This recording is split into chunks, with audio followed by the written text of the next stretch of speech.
Hello, dear viewers. We are happy to welcome you back to our podcast, to our science podcast. And today in our studio, once again, is Viktor Tiunov, the founder and driving force behind the Electroatom project, one of the key people behind this project. Why is he with us again? Because we have a lot of questions for him, and I know for sure that he has a lot to tell us. In the previous episode, we talked about how Yuri Stepanovich Rybnikov's invention of this technology was accidental, like Newton's apple.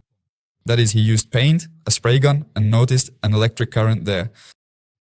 This became the driving force behind the beginning of what we now see in this model.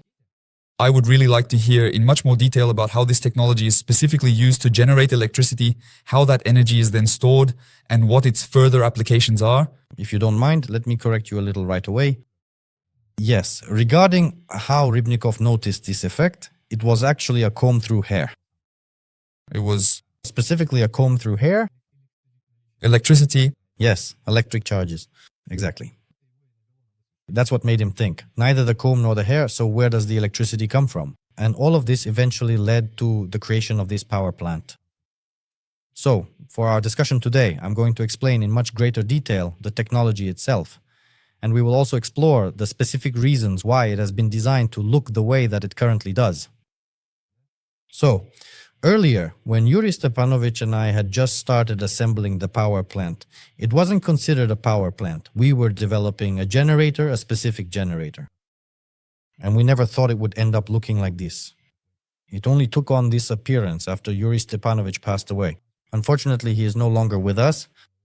He died on June 7th, 2021. We were developing it as a fluoroplastic generator. That's how we were making it. But we knew for sure that this unit had to be the generation and recovery unit. But what exactly it would look like, we didn't know, so we had to develop a powder return system.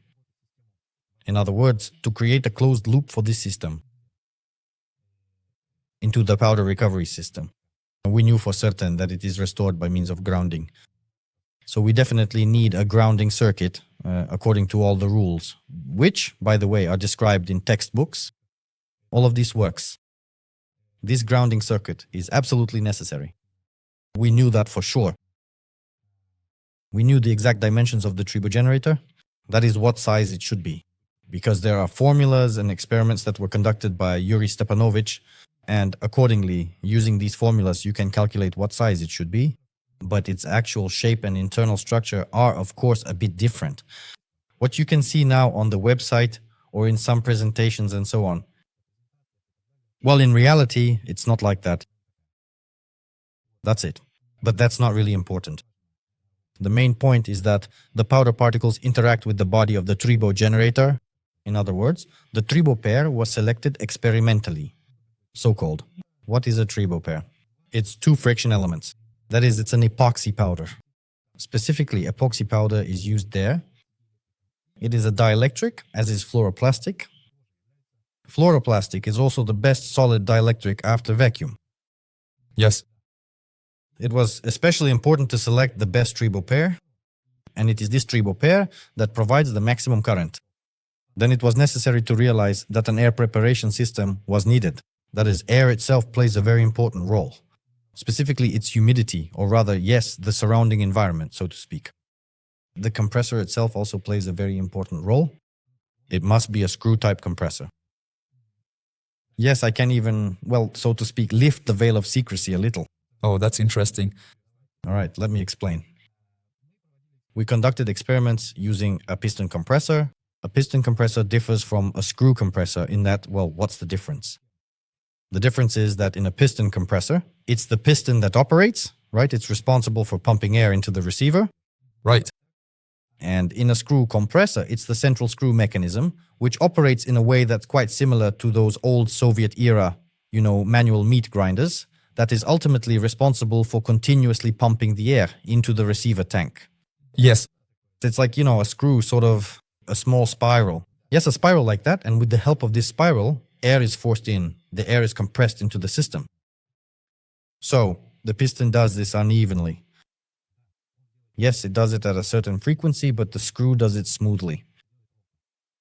So, what you need is a steady supply of air, not an intermittent one, but a smooth, continuous flow. So, oh, Well, this also turned out to be one of the discoveries, yes, let's say a conditional discovery which provided more stable generation, electricity production, specifically when passing powder through the body of the tribogenerator.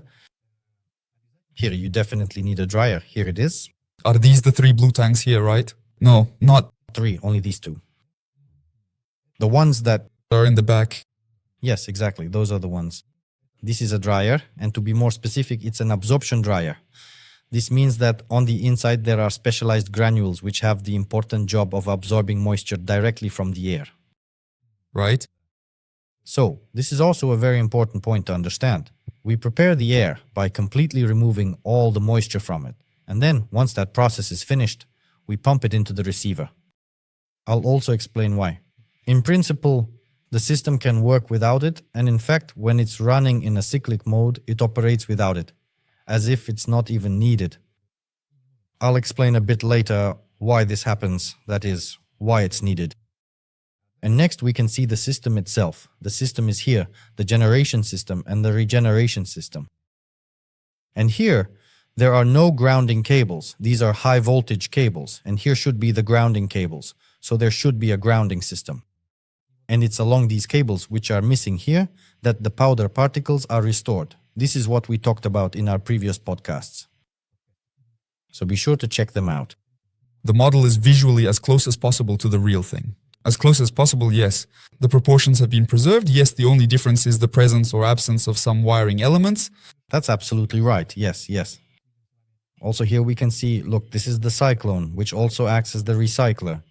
Essentially, the grounding wires are connected to it, through which the powder is partially recovered. So, next, look, the air from the receiver comes in here. And right here, at this spot, our model doesn't have the powder loading system. That is the so-called feeder, where we initially load the powder. Here, the air picks it up and carries it to the tribogenerator. And this is where the tribogenerator itself is located. Maybe you could explain to our viewers in words what this powder loading compartment would look like. Is it just a regular funnel? Some kind of container? I mean, how simple does it look? Yes. It looks pretty much the same as the feeder. Oh, I mean the reducer. It's exactly the same, just smaller. And that's it. And yes, and from the top we just pour it in. So there's no extra part, we just pour the powder in and it's already mixing with the air here. And here, when the whole setup is inside the container, there's a special compartment. You don't need to go inside. There's a special section where, from the outside, yes, we just pour in the powder. And we actually have to add more powder because there's no waste at all. The powder that is initially loaded into the system is converted into direct current electricity. By the way, this is what we talked about yesterday. If we take any two substances, as long as they are electrical semiconductors, and we grind them together, if we grind them into powder, we will only observe direct electric current being generated. And then, the finely ground powder is thoroughly mixed together with air and is subsequently sent directly into the specialized tribogenerator. Here too, everything is done rather schematically. In principle, generation takes place here. We extract electric charges from the powder particles, and through these little wires, they are sent to the transformer. But the transformer is also made here in such a way that an ordinary person can look at it and understand that it's a transformer. Well, sort of, so that, how should I put it? So there wouldn't be any doubts or questions when, yes. So there just wouldn't be any unnecessary questions. That's all, right, about what this is. Well, so you don't have to explain. So it's clear, this is a transformer. That is, it's not just a regular transformer, but a transformer that works with direct current. So it's also a kind of unit for which we need to get a patent. So next we see here a battery pack. And we can just a little turn it, yes. We can do it like this, right? From the back side, yes. Let's look at the project from the back. Yes. So here we see the battery pack. These aren't ordinary batteries. They're gel batteries, large ones, 200 amp hours each. And they're specifically designed for the purpose of starting the compressor. In other words, a very special system has been engineered and created right here. This system, the one we are currently looking at, is made up of these two climate cabinets that continuously operate and carefully maintain their own important internal infrastructure. An ecosystem inside the container. Yes. They both cool themselves and, if necessary, heat themselves as well. For example, if this container is placed somewhere in a hot country, like in Africa, they cool themselves. If it's somewhere cold, then they heat themselves accordingly.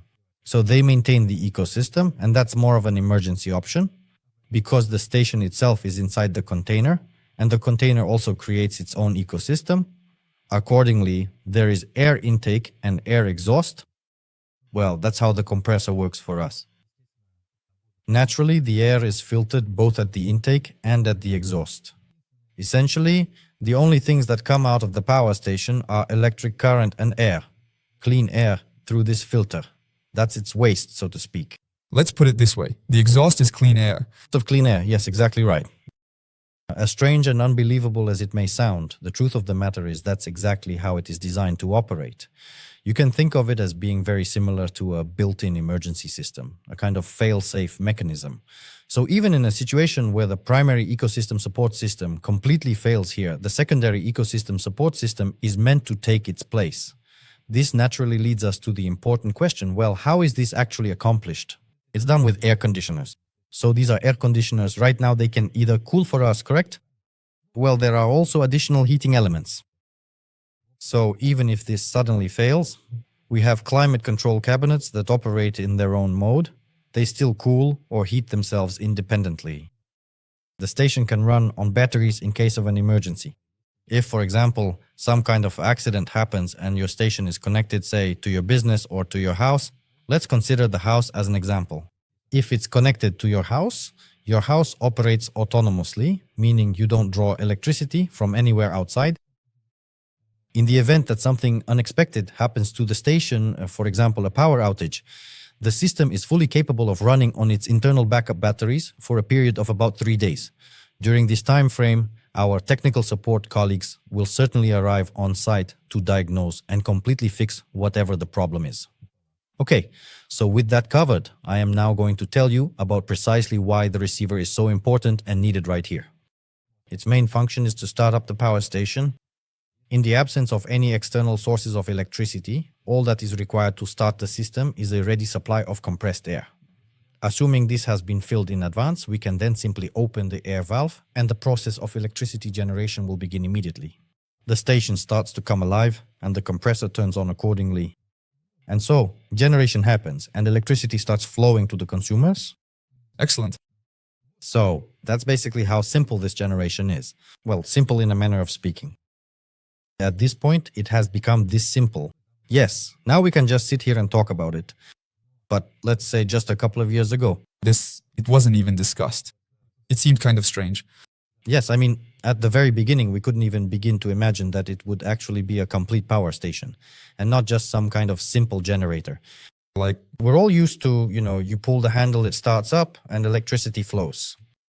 But this actually turned out to be a whole power station. And only in this form can it exist. And people just say, oh, if only we had a small portable one, something tiny.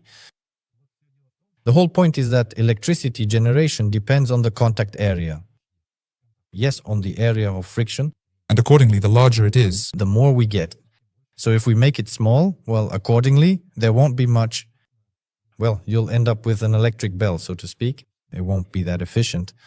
Yeah, you won't even be able to power the compressor that would blow air to generate electricity. In other words, the power produced won't even be enough for self-sufficiency. So, yeah, there won't be any self-sustaining setup, so to speak, the kind everyone is looking for, waiting for, and loves, so to speak. And that's not even mentioning any surplus, of course. By the way, for example, this container, this station, can easily provide for the operation of a single house with all the necessary utilities and everything needed for daily life. The question is about scaling up. So, we've just talked about a single house. Could such a station, of course, probably in different dimensions and with different production capacities, supply power to, say, a small town with an average population? Well, I probably won't even give any specific numbers right now. The very fact that we're talking about a town already implies large numbers, large areas. Or a district, yes. Or maybe even that, yes. Or by districts. Let me give you another example. After the war years, when, centralization was not really disrupted, and basically there was no centralized heating for homes, And for example, there were several houses, and somewhere between them there was their own boiler house. That is, they would heat the houses, people would take shifts and, throw in some coal so their homes stayed warm. And then later they made it centralized. So, using this as an example, you could do more or less the same thing with power plants. That is, we set up power plants for each district, and here's what's good about it. The advantage is that the electricity gets pooled together. So if we place the containers next to each other, and let's say one produces 16 kilowatts, if we install 2, we already get 32 kilowatts. If we install 4, then it's 128, for example. So in mathematical terms, everything scales without any loss of numbers. That is, the output doesn't decrease. It doesn't decrease. On the contrary, it increases. So this is certainly one effective way to scale up your operations. And remember, you can scale not only by adding more containers into the mix, but also by directly increasing the overall size of the generator unit itself. For example, in a container, but this is still just theoretical for now, the maximum we can install is 512 kilowatts per container. So accordingly, if there are 2 such containers, that's already a megawatt. So accordingly, we can supply power. We can power a house or a small business, for example. And if there are several such containers, then in principle, even a small enterprise.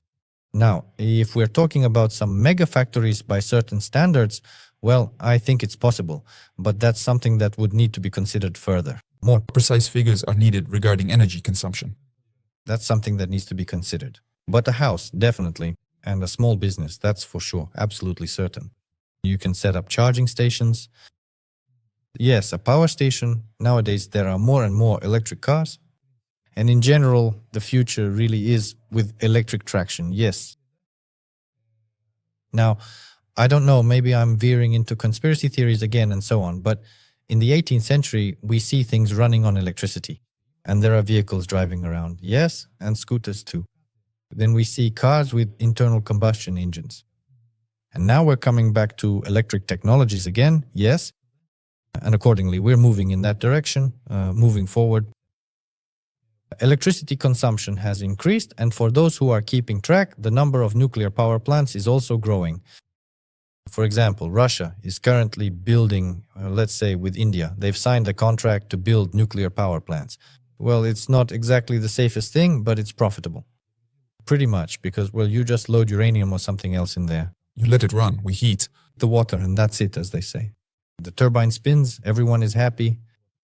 But still, it's not so much unreliable as it is unsafe. There are. Regarding the risks, there are absolutely certain risks, yes, but you can still switch to these particular kinds of power plants. By the way, speaking of prospects and moving on to the question of safety, what can be said about nuclear energy now is that there is a certain danger from waste, harm to the body, and a certain risk of emergencies. By the way, they're younger. History already knows about this, yes.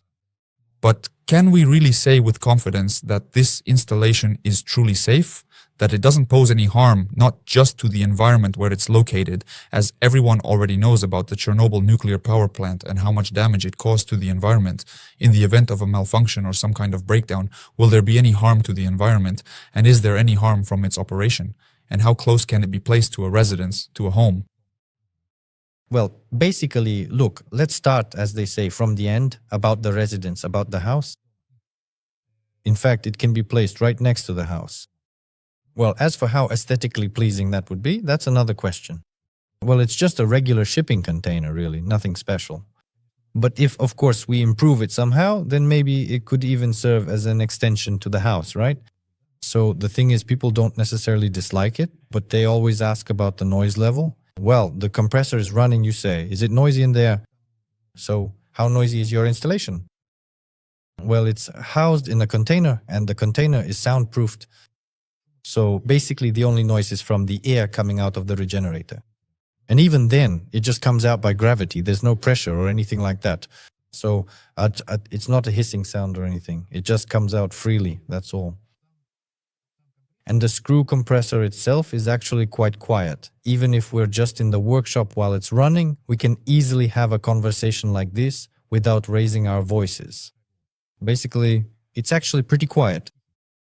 Now, for the second key point to consider, which is in relation to the matter of waste, the important fact is that there is absolutely none produced whatsoever. As we discussed earlier, the powder is processed specifically into direct current. And even in the event that some kind of unforeseen accident happens, for example, let's imagine a pipe that is carrying the mixture of air and powder were to suddenly burst, it is important to know that we have a critical safety system already in place, which is a specially designed filter intended to handle precisely such a scenario. Yes. And the station is, well, basically airtight. It has an air intake, but that intake is also equipped with a filter. And the worst that could happen is a powder leak inside this compartment, specifically because the container is divided into compartments. And this compartment is separate, yes. That is, it's isolated from the others and only pipes and wires go out, yes. This helps to isolate each problem. If suddenly, in the unlikely event that something happens, rest assured, the powder is securely contained right here. And even so, the system is designed to immediately and automatically shut down. This is because we have a comprehensive network of sensors everywhere. There are air movement sensors, speed sensors, and airspeed sensors. Accordingly, if the station receives a critical signal that, for example, there's depressurization, yes, then it will simply shut down and seamlessly switch over to battery mode. Ideally, we should have a dedicated mobile app. And we do have plans for an app for the power station, yes, so that you immediately get a push notification like, aha, there's some kind of emergency over there. An alarm. Yes, alarm alert, so to speak. Yes, something like that. And accordingly, the manufacturer of the company, Tribilotech, for example, should also have some way to see that a particular power station has a certain problem, so they can go there and fix it. So basically everything is quite safe. In principle, we've done a pretty good job on this. Well, as someone who knows the technology and the structure of the whole system, I think you can trust it here because you've probably seen with your own eyes what kind of pipe is there and something like that shouldn't burst.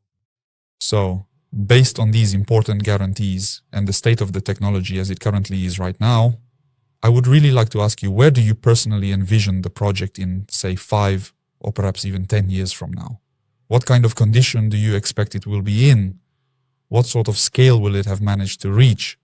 Are there any particular victories or major achievements we can anticipate? And maybe even some entirely new horizons opening up or perhaps some ongoing modernization efforts. How do you see the project in, let's say, 5 years? In 5 years? So right now it's 2025.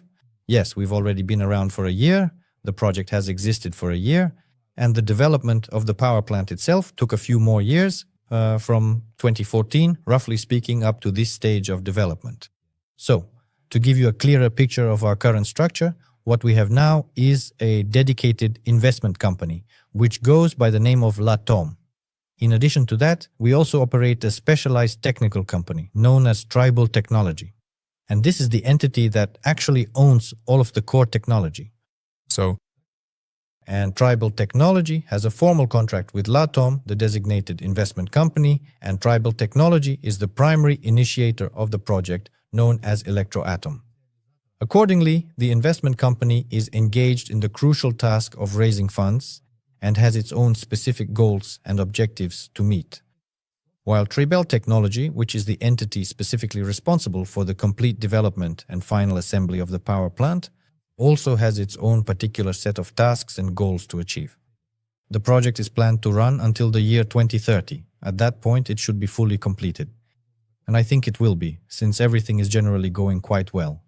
We are growing and there are no signs that there will be any significant problems. So we will assume that it will be finished in 2030 and we will have established several enterprises naturally in Russia, in Vietnam, in Africa, most definitely in some African country, and also in India. Now, why is that? It's because we are covering all aspects of logistics. If people buy a power plant somewhere, and these are often rather problematic countries, specifically in terms of reliable electricity, then, for example, in Africa, there are regions where there is no electricity at all. It's worth noting that India has a very similar problem. In Vietnam, of course, this is less of an issue, and there is generally no problem with finding qualified personnel there. And in Russia, accordingly, it seems like there are no major problems with electricity either. But even so, no one would mind having their own independent power source. actually? Electricity. So we handle the logistics. Accordingly, it is located in a container, a shipping container, right? So we take the containers, load them onto a ship, and the facility will be located next to the port. We load and send them off. And as a result, our delivery takes, well, the shortest possible time, right? And maintenance will also take the shortest possible time. Plus, an educational center will be created at these facilities, if at each facility School opens? Why is an educational center needed? It is definitely needed, first and foremost, to improve the professional qualifications of the people who are working in the assembly shops, right? And also to train, yes, our new people, the incoming new staff, because employee turnover is unfortunately inevitable, right? That is simply the way that it is. So this specific question, We won't solve by 2030, right? well, accordingly, we will do our very best, and we can provide the local people with valuable knowledge and practical skills in these centers. This is especially crucial when we are talking about regions such as Africa or India, where there are significant challenges in this regard, you see. And we can provide meaningful assistance to the local population, empowering them so that they can both work and study at our state-of-the-art facilities. So, in 2030, we launch, the sale of our power plants begins, and accordingly, people who are now buying investment packages, these investment packages include shares. That is, when a person buys this investment package, they actually become a co-owner of the company Tribolo Technologies. Even at this stage, And the company Tribolo Technologies, by selling these power plants, will generate profit, and from this profit, people will receive dividends. So, accordingly, these shares that we have now will be converted into stocks. By what formula? That's another question. Well, at the moment, the formula is simple. The more shares you have, the more stocks you get. yes, that's fair. The more stocks you have, the more dividends you get. That's the simple formula. This technology, yes, even at this point, we already know that in 2025, the topic of investment is relevant for many people. It's popular and relevant, yes. So here's my advice. 2030 is just around the corner. So friends, there's still time. Get your packages now. If you've already purchased packages, increase your portfolio to have more shares. So the sale starts and we make a profit, an estimated $219 million. Right now, our website states that investors will own 49%. So, 49% of this profit will be distributed as dividends and paid out to investors, while the rest will go towards the development of the company. So, accordingly, there's no time to waste. Register right now and buy packages. I think this is a great reason for us to sum things up. While it's still relevant, while everything is fresh, all the information is in our heads, and we have a clear picture of how the technology works. Well, first of all, I want to say a big thank you for yet another very interesting and useful explanation of how this technology works. I believe that our future meetings will reveal even more, not just about Electroatom, but also about science and physics as a whole. And maybe someone will find motivation not only to invest, but perhaps even to go study and later become part of this project as an employee. Thank you very much, Viktor, for an interesting conversation and engaging dialogue. Dear friends, subscribe to our social media, leave your questions in the comments. We will definitely try to answer them, and we'll see you in the next episodes.